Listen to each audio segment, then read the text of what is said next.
Good morning, everyone. It's me, not Samantha, which begs the question, what is she paid to do? But here we are. I hope you've done your homework. You were asked to read Romans 13, and I'm going to be discussing Romans 13, the end bit, 12 to 14. It is my favourite passage in the whole of the Bible. Why? I'll tell you later. So if you know me, you'll know that I love old chapels and churches and cathedrals. And I used to listen to the Terry Wogan show on radio 2 years ago, and there was a little segment on there called Pause for Thought. And there was an Anglican minister who said that she loved old churches and chapels, and she would just sit in them for ages, and she could almost feel people's faith from down the centuries seeping through the woodwork and the stonework. And that sort of articulated how I like them so much. I feel as if I'm almost part of the history of them when I'm in there for a while. My poor wife and kids have seen the inside of so many chapels and churches down the years when we've been for a walk and have gone, ooh, there's a nice chapel. Let's go and have a look in there. Anyway, we'd been to a cathedral somewhere, I think it was York, and I bought a book all about the saints. Now, I'm fascinated by the saints, their lives, their ministry, their struggles, their triumphs. C.S. Lewis puts it beautifully. He says, how monotonously alike all the great tyrants and conquerors have been, but how gloriously different the saints. I mean, we're all saints anyway. But this book that I just shown you, there's a daily reading in there. There's a saint for each day, and you read a little bit about their life, and then there'll be a little Bible passage and a lesson to take from there, and a little bit of reflection. Some were quite amusing. There was one particular saint who would talk to God constantly, all the time, just like he was there on her shoulder. And she would shout and bawl at him as well when things weren't going her way.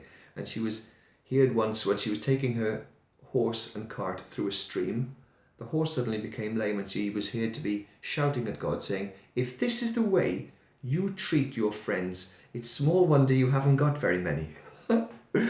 Anyway, I stumbled across Saint Monica. Saint Monica is pretty unremarkable, really. Nothing to write home about. But there was something that she did constantly. She constantly prayed for her son. She would weep and fast and pray and beg God for her son to change his ways. He, however, wasn't interested. He had a mistress who bore him a son. He was a doctor. He had status, knowledge, success.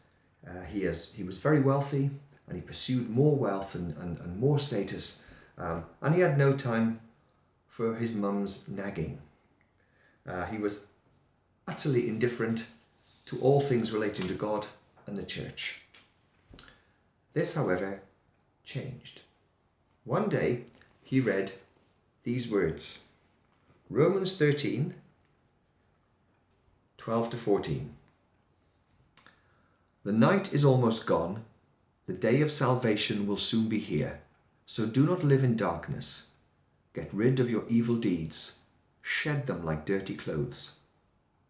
Clothe yourselves with the armour of right living as those who live in the light. We should be decent and true in everything we do, so that everyone can approve of our behaviour. Do not participate in wild parties or getting drunk, or in adultery and immoral living, or in fighting and jealousy. But let the Lord Jesus Christ take control of you, and do not think of ways to indulge your evil desires. After reading that, there was a shift, an inward shift.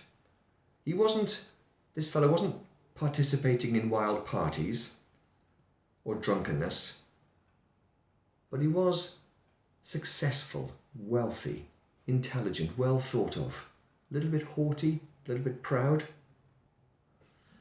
But after reading those words, something was missing. Blaise Pascal describes described it very well, I think. He said there was a God-shaped vacuum in the heart of every man which cannot be filled by any created thing, but only by God, the Creator, made known through Jesus Christ. This man had a God-shaped vacuum in his heart.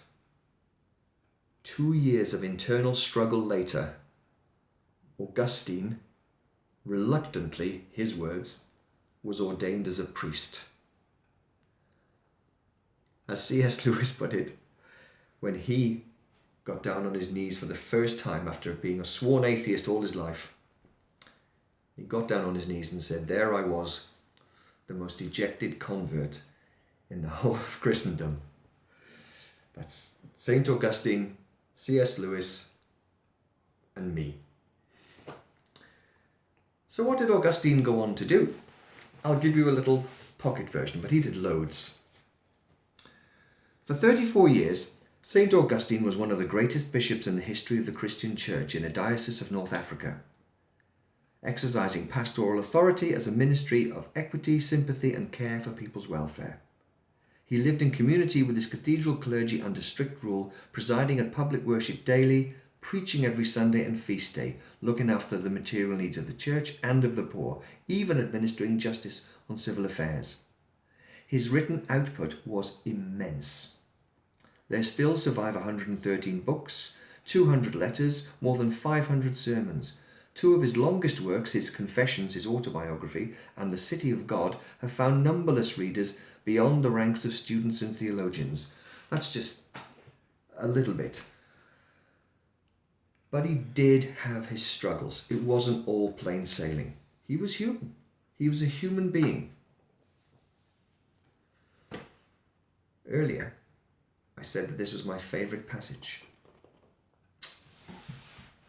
When I first read about St. Augustine and his conversion, I thought, well, there's something in that for me as well.